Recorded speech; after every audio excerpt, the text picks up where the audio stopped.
الحمد للہ رب العالمین والعاقبۃ للمتقین والصلاۃ والسلام علی سید الانبیاء والمرسلین قال اللہ تعالی وتبارک فی القرآن المجید والفرقان الحمید بسم اللہ الرحمن الرحیم انا اعطیناک الکوثر فصل لربک وانحر ان شانئک هو الابتر صدق اللہ مولانا العظیم وصدق رسولہ النبی الکریم الرؤوف الرحیم اللہم نور قلوبنا بالقرآن وزین اخلاقنا بالقرآن وادخلنا الجنة بالقرآن ونجنا من النار بالقرآن قال اللہ تعالی وتبارک فی شان حبیبہ مخبرا وعامرا ان اللہ وملائکتہ یصلون علی النبی یا ایہا الذین آمنوا صلوا علیہ وسلموا تسلیما الصلاۃ والسلام علیک یا رسول اللہ وعلی آلک واصحابک یا محبوب رب العالمین الصلاۃ والسلام علیک یا نبی الرحمہ وعلی آلک واصحابک یا رسول الملاحہ۔ تمام حمد و ثنا، تعریف و توصیف اللہ جل مجدہ الکریم کی ذات بابرکات کے لیے، جو خالق کائنات بھی ہے اور مالک شش جہات بھی۔ اللہ جل وعلا کی حمد و ثنا کے بعد حضور نبی اکرم شفیع امم رسول محتشم نبی مکرم اللہ کے پیارے امت کے سہارے رب کے محبوب دانائے غیوب مالک رقاب امم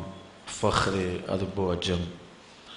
والی کون و مکان سیاہ لا مکان سید انس و جاں سرور لالا رخاں نیر تاباں سر نشین مہوشاں ماہ خوباں شہنشاہ حسینہ تتمہ دوراں سر خیل زہرہ جمالاں جلوہ صبح ازل نور ذات لم یزل باعث تکوین عالم فخر آدم و بنی آدم نیر بطحا رازدار ما اوہا شاہد ما طغا صاحب علم نشرہ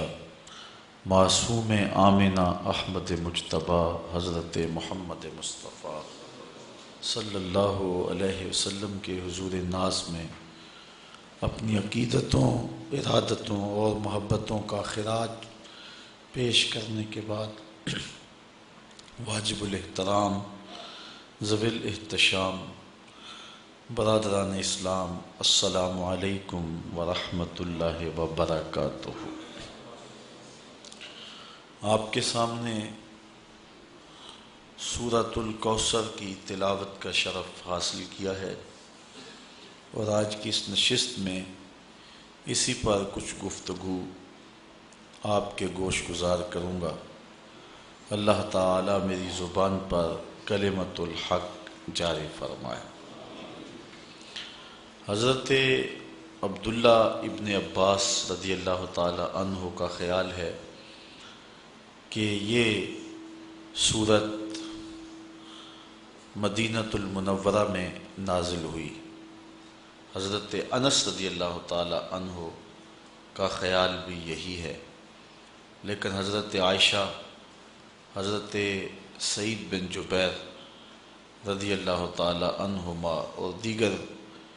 صحابہ کی ایک جماعت اس کے مکی ہونے کی قائل ہے۔ سورت کا شان نزول بیان کرتے ہوئے علماء نے جو واقعہ بیان فرمایا ہے، مفسرین نے، جمہور نے، وہ یہ ہے کہ حضور علیہ الصلاۃ والسلام کو اللہ تعالیٰ جل شانہ نے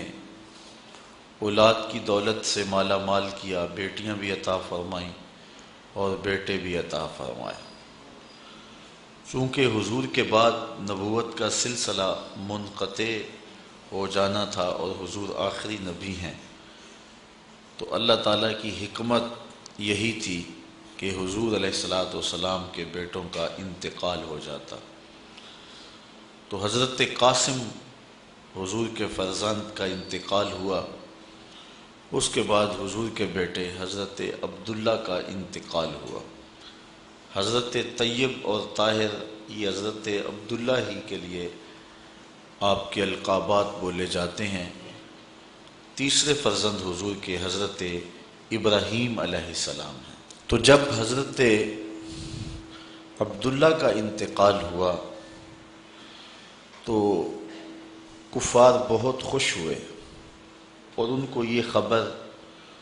حضور کے رشتے میں سکے چچا ابو لہب نے، جو کہ اسلام کا دشمن اور حضور علیہ السلام کا دشمن اور معاند تھا، اس نے لوگوں کو دوڑ کر کے یہ خبر پہنچائی اور کہا کہ باترا محمد اللیلہ، کہ محمد صلی اللہ علیہ وسلم اس رات ابتر ہو گئے۔ ابتر عربی میں اس شخص کو کہتے ہیں جس کی اولاد نرینہ باقی نہ رہے۔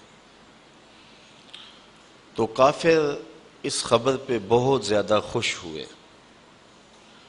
اور انہوں نے کہا کہ اب اگر یہ شخص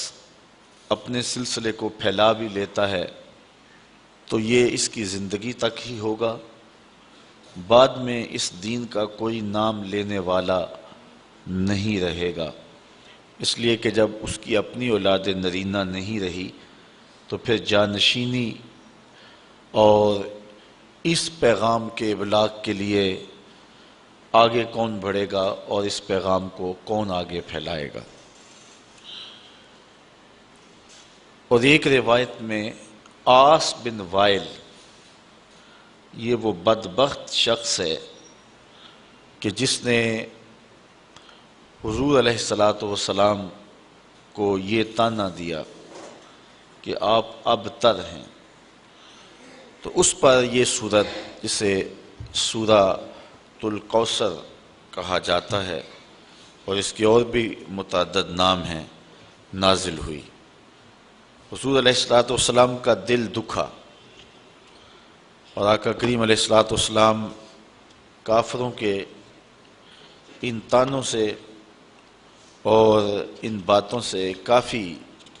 پریشان ہوئے، چونکہ اولاد کا چلے جانا انسان کے لیے کافی تکلیف کا باعث ہوتا ہے، بالخصوص اولاد نرینہ کا انسان سے جدا ہو جانا۔ تو ایک دکھ حضور کے دل پر یہ تھا، دوسرا اس موقع پر اخلاقی حدوں کو پھلانگ کر کے انہوں نے طعنہ زنی کا آغاز کیا اور حضور علیہ السلام کو ذہنی اور قلبی تکلیف پہنچائی۔ تو آقا کریم علیہ السلام جب آزردہ خاطر ہوئے، دل اطہر زخم ہوا، پہلے ہی اس راستے میں بڑے دکھ سہے تھے، تکالیف، آلام اور مصائب حضور نے برداشت کی تھیں، راہ دین میں انہیں بدنی، ذہنی اور قلبی تکلیفات برداشت کرنا پڑی تھیں، کانٹے بچھائے گئے، گڑھے کھودے گئے، اجریاں ڈالی گئیں، گلے میں کپڑا ڈال کے تاؤ دیا گیا، اور مکے کے بازاروں میں حضور کے ساتھ جو سلوک ہوا، آپ تاریخ پڑھیں تو کلیجہ منہ کو آتا ہے کہ حضور نے کس قدر محنت اور کوشش اور تگ و تاز اور جد و جہد فرمائی اور راستے میں آنے والی ہر تکلیف کو برداشت کیا۔ ایک دن حضور گھر تشریف لائے تو کسی کافر نے حضور کے سر انور پہ کوڑا ڈالا ہوا تھا، تو حضرت سیدہ فاطمہ رضی اللہ تعالی عنہا پانی کا کوزہ لے کر آئیں اور اپنے باپ کا سر دھو رہی ہیں اور ساتھ آنسو بہائے جا رہی ہیں، اور آقا کریم علیہ السلام اپنی بیٹی کو تسلی دیتے ہیں۔ کتنی پامردی کے ساتھ، کتنی جرأت کے ساتھ اور کتنے حوصلے کے ساتھ ان سارے حالات کا حضور نے سامنا کیا، لیکن حضور کا فرزند انتقال کر گیا۔ حضرت عبداللہ فوت ہوئے تو قلب اطہر پہ بیٹے کی جدائی کا صدمہ بالکل تازہ تھا کہ کافروں نے اس کا بھی مذاق اڑایا، جبکہ ہمارے اس گئے گزرے معاشرے میں بھی دشمن کے ہاں کوئی ایسا واقعہ ہو جائے تو لوگ اپنی زبان بند کر لیتے ہیں، کہتے ہیں یہ 4 دن صدمے کے ہیں، یہ کاٹ لے پھر دشمنی کریں گے۔ لیکن وہ اسلام کے کتنے سخت معاندین تھے کہ جنہوں نے اس موقع پر بھی طعن و تشنیع کے تیروں کا رخ نہ موڑا اور حضور کو تکلیف پہنچائی، اور اس بات پر بھی ابتر ہونے کا طعنہ دیا۔ تو دل دکھا نہ جب حضور کا، تو جبریل امین وحی لے کر کے آئے، اور یہ سورت جسے سورت الکوثر کے نام سے آپ جانتے ہیں، یہ حضور کے قلب اطہر پہ نازل ہوئی۔ ارشاد ہوا انا اعطیناک الکوثر، محبوب ہم نے آپ کو کوثر عطا کیا۔ اپنے محبوب کے قلب اطہر کو تسلی دی، ہم نے آپ کو کوثر عطا کیا۔ کوثر کے بہت سارے معنی ہیں، ان میں سے ایک معنی اولاد کثیر بھی ہے۔ یہ کہتے ہیں کہ آپ ابتر ہو گئے، اب آپ کا کوئی نام نہیں لے گا، لیکن محبوب میں خدا ہو کے وعدہ کرتا ہوں زمانے پہ نام باقی رہے گا تو میرے محمد کا ہی رہے گا۔ فصلی لربک وانحر، اپنے رب کے لیے آپ نماز پڑھیے اور قربانی کیجیے۔ ان شانئک ھو الابتر،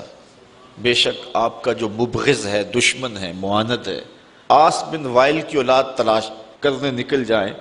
تو آپ کو عاص بن وائل کی اولاد نہیں ملے گی۔ گو حضور علیہ السلام کے بیٹے اولاد نرینہ حضور کی حیات ظاہریہ میں ہی انتقال کر گئے، لیکن حضور کی نسل حضور کی بیٹی کی طرف چلی۔ اب کائنات کا کوئی گوشہ ایسا نہیں جہاں میرے محمد کے بیٹے نہ پائے جا رہے ہوں، حضور کی اولاد کثرت کے ساتھ موجود نہ ہو۔ کربلا میں خاندان نبوت کو کاٹ کے رکھ دیا گیا اور صرف امام زین العابدین بچے، لیکن اس کے باوجود کائنات کے کسی گوشے میں چلے جائیں آپ کو سادات ملیں گے، حضور کی اولاد ملیں گے۔ یہ ہے حضور کی نسبی اولاد، اور جو حضور کی معنوی اولاد ہے وہ ساری امت ہے۔ اور حضور نے فرمایا انما انا لکم مثل الوالد، میں تمہارے لیے باپ کی جگہ پہ ہوں۔ تو پوری امت مسلمہ حضور علیہ السلام کی معنوی اولاد ہے۔ آقا کریم ان کے روحانی باپ ہیں اور وہ حضور کے روحانی بیٹے ہیں۔ تو کائنات کا کوئی بھی گوشہ ہو، کوئی پستی ہو، کوئی بلندی ہو، کوئی ملک ہو، کوئی دیس ہو، کوئی جزیرہ ہو، آپ جہاں بھی پہنچیں گے تمہیں حضور علیہ السلام کے کلمے کی صدا ضرور آئے گی۔ تو یہ ہے حضور علیہ السلام کے نام کی بقا اور حضور کے ذکر کا باقی رہنا جو میرے رب نے وعدہ کیا تھا۔ دشمن مٹ گیا رب کے وعدے کے مطابق، اور محبوب کا نام باقی رہا۔ یہاں ایک سوال ہے کہ اللہ کہے کہ محبوب تیرا دشمن ابتر ہے، عاص بن وائل کے 4 بیٹے زندہ رہے، تو جو بات ہمارا رب کہے گا وہ تقدیر کا فیصلہ ہوگا، تو اس کے 4 بیٹے مر جانے چاہیے تھے، لیکن وہ 4 زندہ رہے۔ تو پھر یہاں اس آیت کا مفہوم کیا ہوگا؟ تو علماء بیان فرماتے ہیں کہ وہ 4 بیٹے عاص بن وائل کے مسلمان ہو گئے، بیٹے اس کے تھے اور کلمے میرے رسول کے پڑھتے تھے۔ تو زمانے کو بتایا کہ ابتر کون ہے؟ تیرے بیٹے بھی جب میرا نام لے رہے ہیں، تیرے بیٹے بھی میرے قصیدے جب پڑھ رہے ہیں، تو بتا پھر ابتر کون ہوا؟ تیرا نام باقی نہیں ہے، اور مصطفیٰ کریم علیہ السلام کا نام آج بھی باقی ہے۔ اور اس دور میں بھی ابو جہل کا بیٹا اکرمہ اسلام کی دولت سے مالا مال ہوتا ہے اور اسی راہ میں اپنی جان قربان کرتا ہے۔ اس طرح باقی جتنے بھی بڑے بڑے کفار تھے ان کے سارے بیٹے ساری اولادیں حضور علیہ السلام کی غلامی میں آ گئیں اور حضور علیہ السلام کے حلقہ ارادت میں شامل ہو گئیں۔ فتح مکہ کے دن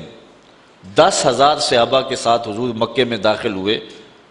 تو ان لوگوں نے حضور علیہ السلام کے سامنے پیش ہو کے معذرت کی،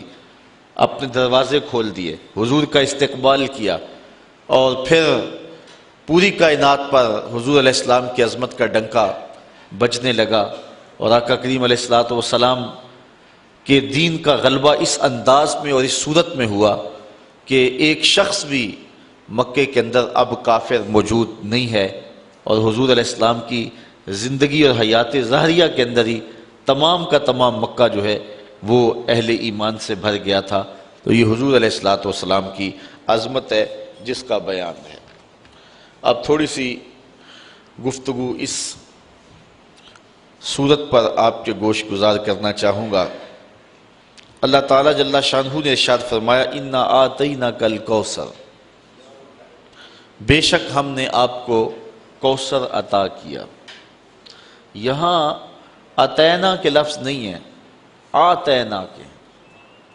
یعنی اتینا اگر ہوتا تو اس کا معنی ہوتا ہم نے آپ کو کوثر دیا، اور جو چیز دی جائے وہ واپس بھی لے لی جاتی ہے، لازمی نہیں ہے کہ وہ واپس نہ لی جائے، واپس لینا چاہے دینے والا تو وہ لے بھی سکتا ہے، یہ ہے کسی چیز کا دینا، اور یہ اتینا نہیں آتینا ہے، تو اس کا معنی جو ہے عطا کرنا، یعنی یہاں یہ معنی نہیں ہے کہ ہم نے کوثر دیا، بلکہ کوثر دیا اس معنی میں ہے کہ ہم نے آپ کو کوثر دے دیا۔ تو جو چیز دی جائے وہ قابل واپسی بھی ہوتی ہے، اور جو دے دی جائے تو اس فرق کو آپ سمجھتے ہیں کہ پھر وہ واپس نہیں لی جاتی۔ تو اللہ تعالیٰ جل شانہ نے اپنے محبوب کو فرمایا کہ اے محبوب ہم نے تمہیں کوثر دے دیا، ہم نے تمہیں خیر کثیر عطا کر دیا، دے دیا۔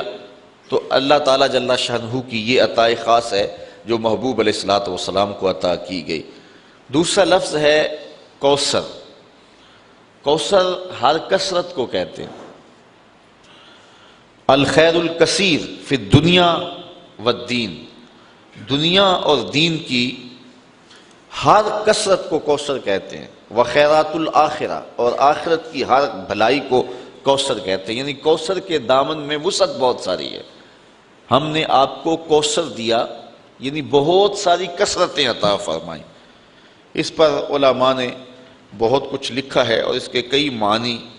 اور کئی اس کے مطالب بیان فرمائے ہیں کہ کوثر سے مراد کیا ہے۔ مفسرین کی ایک جماعت یہ کہتی ہے کہ کوثر سے مراد ایک نہر ہے جو جنت میں بہتی ہے، وہ محبوب علیہ السلام کو عطا کی گئی۔ تو یہاں محبوب کو کہا کہ محبوب یہ دنیا کیا ہے، آپ کو تو جنت کی نہر عطا کر دی گئی ہے۔ جنت میں کل 4 نہریں ہیں، مائے معین، کوثر، سلسبیل اور تسنیم۔ تو یہ جو کوثر نہر ہے یہ خاص طور پہ اللہ تعالیٰ نے اپنے محبوب کو عطا فرما دی۔ حضرت انس رضی اللہ تعالی عنہ سے روایت ہے، حضور نبی رحمت صلی اللہ علیہ وآلہ وسلم نے ارشاد فرمایا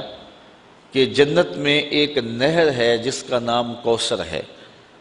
اس کے جو کنارے ہیں وہ سونے اور چاندی کے ہیں، اور اس کے نیچے جو زمین ہے وہ موتیوں، ہیروں اور جواہرات کی ہے، اور اس کی مٹی کستوری کی ہے۔ اور حضور نے یہ بھی ارشاد فرمایا کہ اس کا جو پانی ہے وہ دودھ سے زیادہ سفید ہے، شہد سے زیادہ میٹھا ہے، اور برف سے زیادہ شفاف اور ٹھنڈا ہے، اور اس میں بختی اونٹوں کی گردنوں کے برابر گردنیں رکھنے والے جانور ہیں جو اس نہر کے اندر جو ہیں وہ تیرتے ہیں۔ ایک روایت میں ہے حضرت عمر رضی اللہ تعالی عنہ نے جب حضور سے اس کوثر کا تذکرہ سنا جس کے بارے میں حضور نے فرمایا کہ یہ خاص نہر اللہ نے مجھے عطا کی ہے، تو حضور نے فرمایا اس کا پانی شہد سے زیادہ میٹھا ہے، برف سے زیادہ ٹھنڈا ہے، اور دودھ سے زیادہ سفید ہے، اور اس کی تہ میں کستوری بچھی ہوئی ہے، اس کے سونے اور چاندی کے کنارے ہیں، اور اس میں بختی اونٹوں کی گردنوں کے برابر جانور ہیں۔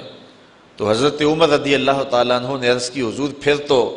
جب انہیں دیکھیں گے تو لطف ہی آ جائے گا۔ تو حضور علیہ السلام نے فرمایا اے عمر جب ان کو کھاؤ گے تو لطف اور زیادہ آئے گا۔ وہ خاص نہر ہے جو کوثر کی اللہ تعالیٰ نے اپنے محبوب کو عطا فرمائی ہے۔ ایک قول یہ ہے، اور دوسرا قول یہ ہے کہ اس سے مراد حوض کوثر ہے جو اللہ تعالیٰ نے اپنے محبوب علیہ السلام کو عطا فرمایا ہے، اور وہ میدان محشر میں ایک بہت بڑا حوض ہوگا جس سے حضور علیہ السلام کے غلام پانی پئیں گے، اور فرمایا کہ اس کے اوپر جو پیالے رکھے ہیں وہ ستاروں کی تعداد کے برابر ہیں۔ اور حضرت امام قرطبی نے الجامعہ لاحکام القرآن میں لکھا ہے کہ حوض کوثر کے چاروں کونوں پر چاروں صحابی تشریف فرما ہوں گے، اور جن کے سینے میں ان میں سے کسی ایک کے لیے بھی بغض ہوا اس کو کوثر کا جام نصیب نہیں ہوگا۔ جس کو کوثر کا جام نصیب ہو گیا 50,000 سال کا دن ہے، جس نے ایک جام بھی پی لیا اس کو پورا دن یعنی 50,000 سال پیاس ہی نہیں لگے گی۔ یہ حوض کوثر کے پانی کی صورت ہے جو اللہ تعالیٰ نے حضور کو عطا فرمایا ہوا ہے۔ ہم تو سحری کا کھانا کھائیں تو 10-11 بجے جب دھوپ چمکتی ہے تو جتنا ٹھنڈا اور جتنا میٹھا پانی بھی پیا ہوا ہو تو اس کے بعد گلا خشک ہونے لگتا ہے، لیکن یہ کوثر کے پانی کا خاص جو ہے وہ اثر ہوگا کہ جس نے ایک جام پی لیا 50,000 سال کا دن ہوگا اس کو دوبارہ پیاس نہیں لگے گی، اس کی یہ تاثیر ہوگی۔ تو قول ثانی یہ ہے کہ کوثر سے مراد حوض کوثر ہے۔ ایک قول کہ وہ نہر ہے اور دوسرا ہے کہ حوض کوثر ہے۔ تیسرا قول جس کو مفسرین نے امام فخر الدین رازی نے بیان فرمایا الکوثر اولادہ، وہ جو قول میں نے پہلے پیش کیا کہ کوثر سے مراد اولاد ہے، کہ انہوں نے اے محبوب آپ کو ابتر ہونے کا طعنہ دیا ہے، جتنی کثرت کے ساتھ تیری اولاد ہوگی محبوب کسی کی ہوگی ہی نہیں۔ زمانے کے اوپر جس قدر تیری اولاد کا پھیلاؤ ہوگا اس قدر کسی اور کی اولاد نہیں ہوگی۔ چوتھا قول کوثر سے مراد جو بیان کیا گیا ہے وہ ہے علماء امت ہی، حضور علیہ السلام کی امت کے علماء، یہ کوثر سے مراد ہے۔ اللہ تعالیٰ نے اپنے محبوب علیہ السلام کے پیغام کو جاری رکھنے کے لیے جلیل القدر ہر دور میں علماء دیے جنہوں نے دین کے کام کو آگے بڑھایا۔ پچھلے نبیوں کے کام کو آگے بڑھانے کے لیے ان کے صحابی اور ان کے علماء ایک وقت تک کام کرتے رہے، لیکن اس کے بعد ان کے اندر دنیا داری ایسی آ گئی کہ بس انہوں نے ان کے پیغام کو جو ہے وہ مسخ کر کے رکھ دیا، اور حتیٰ کہ ان کا پیغام اس کو ملیا میٹ کر دیا۔ پھر نئی کتاب کی اور نئے نبی کی ضرورت آئی تو نئی کتاب آئی اور نیا نبی آیا اور شریعت لے کر کے آیا اور لوگوں کو اس نے پیغام حق دیا۔ لیکن حضور علیہ السلام کی امت میں ایسے ایسے علماء ہوئے ہیں کہ جنہوں نے اتنا زیادہ کام کیا ہے کہ عقل حیران ہو جاتی۔ انہوں نے اس قدر محنت کی ہے اور اس قدر دین کا کام کیا ہے۔ اس طرح بزرگان دین اولیاء امت نے، آپ دیکھ لیں حضور علیہ السلام ارشاد فرماتے ہیں کہ کل قیامت کے دن بعض نبی آئیں گے تو ان کے ساتھ ایک امتی ہوگا، بعض انبیاء آئیں گے ان کے ساتھ 2-2 4-4 امتی ہوں گے، اور بعض اکیلے ہی آ جائیں گے ان کے ساتھ امتی کوئی نہیں ہوگا، یعنی ان کو زندگی بھر ان کی بات کو لوگوں نے قبول ہی نہیں کیا۔ حضرت نوح علیہ السلام نے 950 سال تبلیغ کی ہے، لیکن جو امتیوں کی تعداد ہے وہ سینکڑوں میں نہیں ہے، درجنوں میں ہے۔ 950 سال کی تبلیغ کا نتیجہ، لیکن حضور علیہ السلام فرماتے ہیں میں قیامت کے دن کثرت امت کی وجہ سے نبیوں میں فخر کروں گا کہ جتنی امت اللہ تعالیٰ نے مجھے عطا کی ہے کسی نبی کی، کسی پیغمبر اور کسی رسول کی اتنی امت نہیں ہے۔ یار ایک معین الدین چشتی اجمیری نے 90 لاکھ کافروں کو کلمہ توحید پڑھایا، تو یہ حضور علیہ السلام کی امت کی وسعت دیکھیے۔ اس وقت 1 ارب 40 کروڑ انسان دنیا کے اوپر آباد ہیں جو حضور کا نام لیتے ہیں اور حضور کا کلمہ پڑھتے ہیں، 1,40,40,000,000 انسان، ہر چوتھا شخص اس وقت پوری دنیا کے اوپر مسلمان ہے، جبکہ یہ امت کے زوال کا دور ہے۔ اس وقت ہم ہر لحاظ سے جو ہے وہ دبے ہوئے ہیں اور غیروں کے دستے نگر ہیں، لیکن اس کے باوجود ہر چوتھا شخص دنیا کے اوپر جو ہے وہ مسلمان ہے، حضور کا غلام ہے۔ تو جب غلبہ آئے گا اور وہ دور آئے گا کہ حضور علیہ السلام کے دین کو اتنی طاقت اور غلبہ ملے گا کہ پوری کائنات کے اندر ایک بھی کافر نہیں ہوگا، پوری کائنات کے اندر جو ہے وہ حضرت امام مہدی جب آئیں گے، حضرت عیسیٰ آئیں گے، پھر اسلام کا اتنا غلبہ ہوگا کہ پوری کائنات کے اندر جو ہے وہ کوئی ایک بھی کافر نہیں ہوگا، جدھر نظر اٹھائیں گے حضور کے سچے غلام ہی نظر آئیں گے آپ کو۔ وہ وقت بھی اللہ تعالیٰ نصیب فرمائے گا۔ تو 14 صدیوں سے یہ سلسلہ آ رہا ہے اور قیامت تک جاری رہے گا۔ تو حضور فرمایا میں کل قیامت کے دن کثرت امت کی وجہ سے نبیوں پر فخر فرماؤں گا۔ تو اس امت کے علماء نے غزالی اور رازی جیسے لوگ، امام احمد بن حنبل جیسے، امام اعظم ابو حنیفہ جیسے، امام شافعی، امام مالک، امام بخاری، امام مسلم، امام ترمذی جیسے لوگوں نے آ کر کے اس دین کے کام کو آگے بڑھایا۔ تو کوثر سے مراد جو ہے وہ علماء امت ہیں جو حضور علیہ السلام کو عطا کیے گئے، اور اتنے علماء کثرت کے ساتھ کسی اور نبی کو نہیں عطا کیے گئے۔ اس لیے علماء حضور کے دین کے کام کو آگے بڑھاتے ہیں۔ کافروں نے کہا تھا بیٹا فوت ہو گیا تو اب یہ کام رک جائے گا، اللہ تعالیٰ فرمایا محبوب ہم نے تمہیں کوثر دیا، یعنی ہم نے تیری امت کے لیے علماء کا انتخاب کیا، اور وہ علماء ایک ایک شخص اٹھے گا اور دین کے جھنڈے کو اٹھائے گا اور پوری دنیا کے اوپر دین کو غالب کر دے گا۔ تو یہ چوتھا قول ہے۔ پانچواں قول الکوثر هو النبوہ، کوثر سے مراد نبوت ہے جو حضور علیہ السلام کو عطا کی گئی۔ گو باقی نبیوں کو بھی یہ نبوت عطا فرمائی گئی ہے، لیکن حضور علیہ السلام کی نبوت اور حضور علیہ السلام کی جو رسالت ہے وہ باقیوں سے ممتاز ہے۔ باقی نبیوں کو بھی معجزات دیے گئے ہیں، لیکن حضور علیہ السلام کو جو معجزات دیے گئے ہیں وہ باقیوں سے ممتاز ہیں۔ اس پر ایک لمبی بحث ہے جو امام رازی نے فرمائی ہے۔ انبیاء علیہ السلام کے درجات کا ذکر کیا ہے، پھر حضور کے مرتبے کا ذکر کیا ہے۔ سب کو درجے دیے گئے ہیں، نبوت کے کمالات دیے گئے ہیں، لیکن جو نبوت حضور کو اور جو کمالات حضور کو دیے گئے ہیں وہ حضور کو ہی دیے گئے ہیں۔ تِلْكَ الرُّسُلُ فَضَّلْنَا بَعْضَهُمْ عَلَىٰ بَعْضٍ مِّنْهُمْ مَنْ كَلَّمَ اللَّهُ وَرَفَعَ بَعْضَهُمْ دَرَجَاتٍ۔ اللہ تعالیٰ ارشاد فرماتا ہے یہ رسول ہیں جن کو ہم نے ایک دوسروں پر فضیلت دی ہوئی ہے، ان میں سے کوئی ایسا ہے جس سے رب نے کلام کیا، اور ان میں سے کوئی ایسا بھی ہے کہ جو درجوں میں سب سے فضیلت اور بلندی پا گیا، اور اس سے مراد میرے اور آپ کے آقا و مولا حضور نبی رحمت صلی اللہ علیہ وآلہ وسلم ہیں۔ حضور وہاں تک گئے اور وہ بلندیاں حضور کو نصیب ہوئیں جو کسی اور کا مقسوم نہیں ہے۔ کوئی فلک تے رہ یار گیا، کوئی جا سدرا تے ہار گیا، ایک کالیاں زلفاں والا سی جڑا عرش تو بھی لنگ پار گیا۔ جو حضور کو کمالات دیے گئے ہیں، حضور کو جو رفتیں دی گئی ہیں، وہ کسی اور کو نصیب نہیں ہوئی۔ تو یہاں سے نبوت مراد ہے، اور پھر حضور کو وہ جو کمالات دیے گئے ہیں نبوت کے، وہ حضور علیہ السلام کے علاوہ کسی اور کو نصیب نہیں ہوئے۔ چھٹا قول جو امام فخر الدین رازی نے بیان کیا ہے، وہ فرماتے ہیں الکوثر هو القرآن، کوثر سے مراد قرآن ہے، اور قرآن کی فضیلت حصر اور شمار میں نہیں آتی۔ یعنی اللہ تعالیٰ نے اپنے محبوب کو جو خیر کثیر عطا فرمائی ان میں سے ایک چیز جو ہے وہ قرآن ہے، اور قرآن کے فضائل اتنے ہیں کہ جن کو آپ شمار میں نہیں لا سکتے۔ باقی نبیوں کو بھی معجزات دیے گئے ہیں، لیکن ان کے معجزات ان کے ساتھ ہی چلے گئے، جب وہ اس دنیا سے گئے تو معجزات بھی ساتھ لے گئے۔ اور حضور کا سب سے بڑا معجزہ قرآن ہے۔ حضور 14 صدیاں بیت گئیں اس دنیا سے پردہ فرما گئے ہوئے ہیں، لیکن حضور کا زندہ معجزہ آج بھی ہمارے پاس اصلی حالت میں موجود ہے، اور آج بھی ہم سر پہ اٹھا کے سینے پہ لگا کے اپنے پیغمبر کی صداقت کی گواہی دے سکتے ہیں۔ ساتواں قول حضرت امام رازی نے یہ بیان کیا الکوثر الاسلام،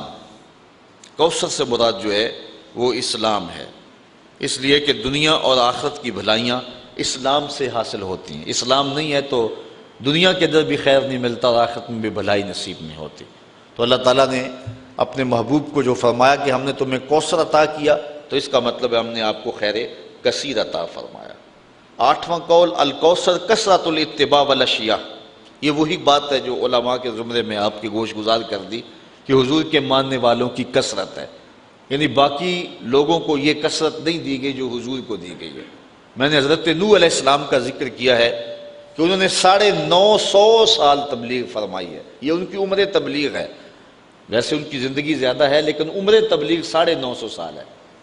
لیکن صرف درجنوں لوگ اسلام لائے۔ حضور کی کل ظاہری حیات 63 برس ہے، 40 سال تک اعلان نبوت ہی نہیں کیا، باقی 23 سال حضور نے کام کیا ہے۔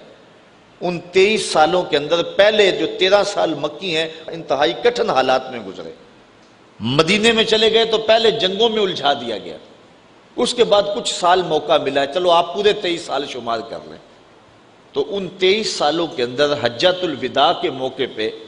جو لوگ حضور علیہ السلام کے سامنے کھڑے تھے، حج کرنے کے لیے آئے تھے، ان کی تعداد 1,44,000 تھی۔ یہ صرف 23 سال کا نتیجہ، جو گھروں میں ہے سارے حج پہ نہیں آئے۔ میں نے کہیں پڑھا ہے کہ اس وقت مسلمانوں کی کل تعداد جب حضور نے وصال کیا ہے 6.5 لاکھ کے قریب تھی۔ صرف 23 سالوں کے اندر اس کٹھن حالات میں مکے کے لوگ کتنے سخت تھے اور عرب کے لوگ کتنے کٹھن تھے، اور وہ اپنے ان پچھلے عقائد پر کتنی سختی سے ڈٹے اور جمے ہوئے تھے، ان سے جو ہے وہ اسلام کی طرف ان کو لانا یہ کتنا جان جوکھوں کا کام تھا، اور یہ صرف 23 سال کے اندر ہوا۔ کوئی جو ہے وہ سپورٹ نہیں تھی۔ اللہ تعالیٰ نے اپنے محبوب کو جو یتیم پیدا کیا ہے تو اس کی حکمتوں میں سے علماء نے یہ بیان کیا کہ کل کوئی یہ نہ کہے کہ انہیں خاندانی سپورٹ ہوئی اور مالی سپورٹ ہوئی تب یہ کام کر کے، یہ دیکھو پیدا ہوتے باپ بھی نہیں ہے۔ پھر جو ہے وہ ماں انتقال کر گئی 6 سال کی عمر میں، پھر چچا نے جو ہے وہ ذمہ داری لی، لیکن جب نبوت کی ذمہ داریاں حضور کے کندھوں پہ آئیں اور حضور نے پیغام کا ابلاغ کرنا شروع کیا، تھوڑے دن ہوئے تو جو ہیں وہ بھی انتقال کر گئے۔ آج کل تو تنظیمیں اور آج کل شخصیات کو جو ہے وہ ایجنسیاں آگے لاتی ہیں، سیاسی اور مذہبی تنظیمات کو وہ پروموٹ کرتی ہیں، لیکن مشکل کام ہوتا ہے کہ بغیر کسی کے سپورٹ کے آگے آنا۔ اب یہ دیکھو کار نبوت، حضور علیہ السلام کی ذمہ داری، اور آقا کریم علیہ السلام پیدا ہوئے باپ بھی نہیں ہے، ماں بھی انتقال کر گئی، چچا بھی انتقال کر گئے، خاندان والے خود مخالفت کر رہے، ابو لہب مقابلے میں کھڑا، سکا چچا لگتا ہے، اور پھر حضور اٹھ کر کے اس پیغام کو کس طرح غالب کر دیا، اور صرف 23 سالوں کے اندر 6.5 لاکھ کے قریب لوگوں کو اسلام کی طرف مائل کر دیا، اور لوگ پھر ایماندار کیسے پختہ ایماندار تھے، اللہ اکبر۔ اگر بلال کی کہانی پڑھو، ابو بکر اور عمر عثمان کی کہانی پڑھو، مولا کائنات کی کہانی پڑھو، حضرت سلمان فارسی کی کہانی پڑھو، حضرت ابو ذر غفاری کی کہانی پڑھو، تو آپ حیرت زدہ ہوں گے کہ یہ کیسے لوگ ہیں، کیسی جماعت تیار کی، کیسے لوگ تیار کیے۔ ان کے اندر محبت کے جذبے کتنے فراواں تھے، انفاق کے جذبے کتنے فراواں تھے، ان کے اندر اخلاقیات کتنی بلند تھی، جذبہ جہاد کتنا فراواں تھا۔ صرف 23 سالوں کے اندر ایک انقلاب بپا کر دیا۔ مورخ اسلام افی جلندری کہتا ہے وہ کڑکا تھا ایک بجلی کا، یا کہ صوت ہادی، عرب کی زمین جس نے ساری ہلا دی۔ صرف 23 سالوں کے اندر وہ سال انقلاب بپا کیا کہ دنیا حیرت زدہ رہ گئی کہ یہ ہوا کیا۔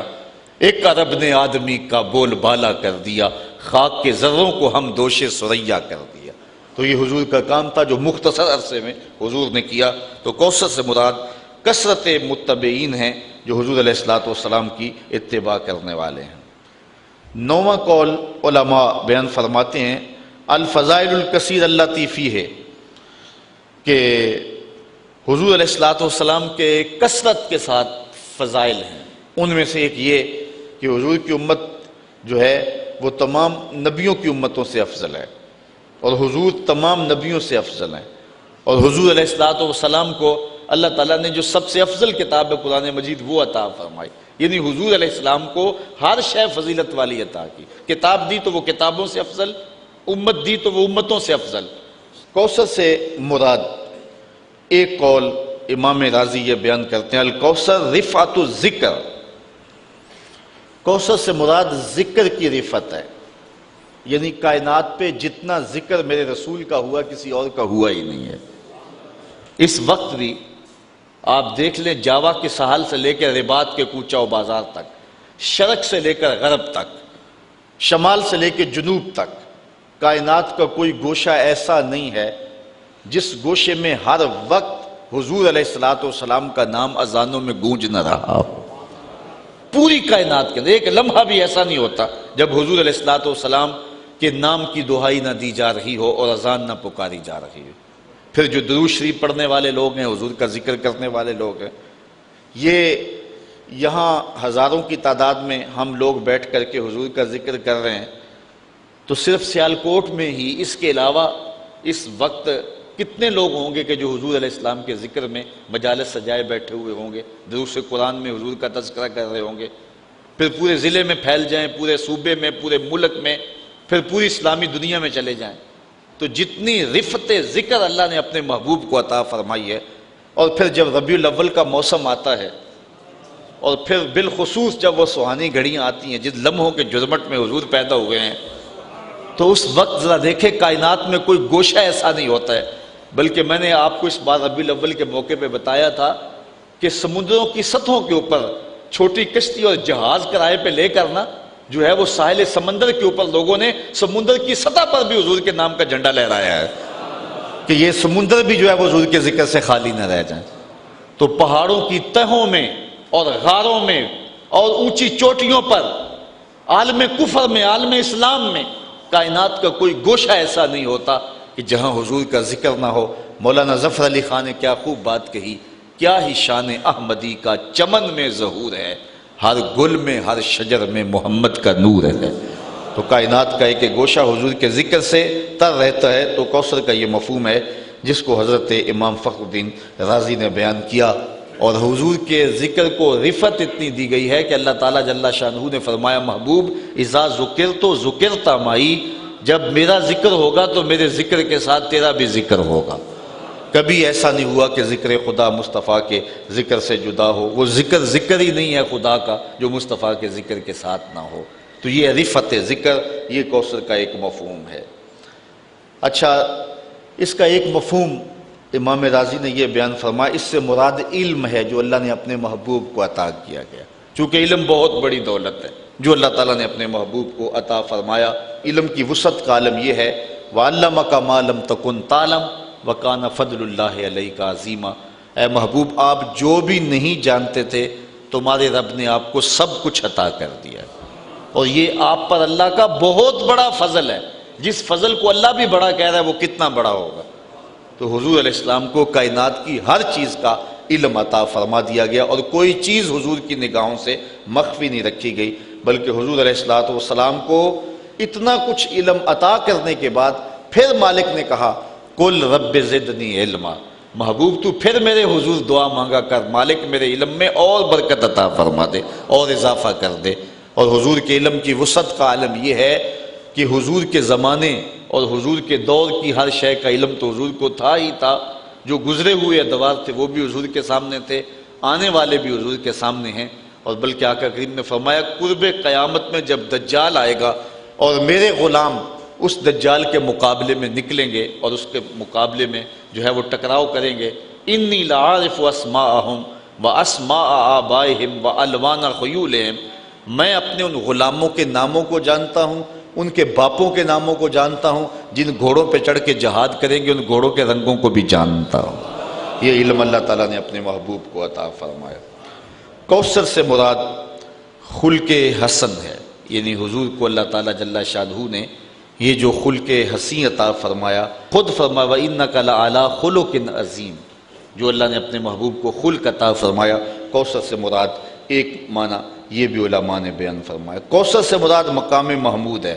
حضور کو جو اللہ تعالیٰ عطا فرمائے گا محبوب کریم کو، اور وہ شفاعت کا مقام بلند ہے، حضور کو مقام محمود پہ فائز المرام کیا جائے گا، اور آقا کریم جو ہے پھر جس کی چاہیں گے شفاعت کریں گے۔ وہ مخصوص لفظ ہیں جو حضور علیہ السلام کو دیے جائیں گے، اس وقت حضور ان لفظوں سے اللہ کی حمد بولیں گے، پھر اس کے بعد حضور شفاعت کے لیے جو ہے وہ دامن کرم پھیلائیں گے۔ اور حضور کو اللہ تعالیٰ نے یہ اختیار دیا ہے، کہا میرے اللہ نے مجھے اختیار دیا ہے، چاہے جو ہے وہ آدھی امت بغیر حساب کے بخشوا لوں اور چاہے حق شفاعت لے لوں۔ حضور فرماتے ہیں کہ میں نے آدھی امت والا سودا نہیں کیا، میں نے حق شفاعت لے لیا ہے۔ مطلب کیا؟ میں شفاعت کر کے ساری امت کی نجات کی ضمانت بنوں گا۔ تو یہ شانیں ہیں جو اللہ تعالیٰ جل شانہ نے اپنے محبوب کو عطا فرمائی ہیں۔ حضرت سعید بن جبیر رضی اللہ تعالیٰ عنہ جلیل القدر سے آبی ہے، تو کسی نے کہا کہ کوثر سے مراد نہر ہے، کسی نے کہا حوض ہے، کسی نے کہا علم ہے، اور کسی نے کہا اس سے حضور کے اخلاق کریمہ ہیں، کسی نے کہا حضور علیہ السلام کے اخلاق حسنہ ہیں۔ مختلف اقوال جو آپ نے پڑھے اہل علم نے اس پہ دلائل بھی دیے، لیکن حضرت سعید بن جبیر فرماتے ہیں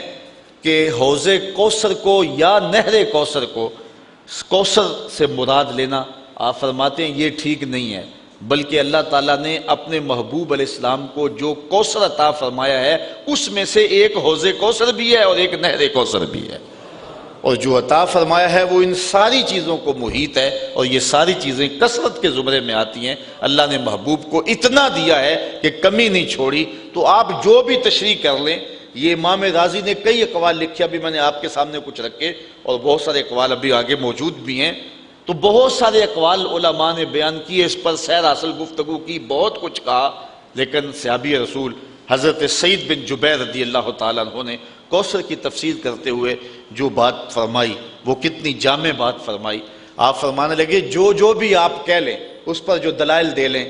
تو فرمایا کہ کوثر کی کثرت کے اندر یہ سب کچھ آ جاتا ہے، نہر بھی اس کے اندر آ جاتی ہے اور حوض کوثر بھی آ جاتا ہے، آپ جو بھی کہیں گے وہ کوثر کے اندر ہی ہوگا۔ یعنی اللہ تعالیٰ نے اپنے محبوب کو اتنا دیا ہے کہ کمی کسی چیز کی چھوڑی ہی نہیں ہے۔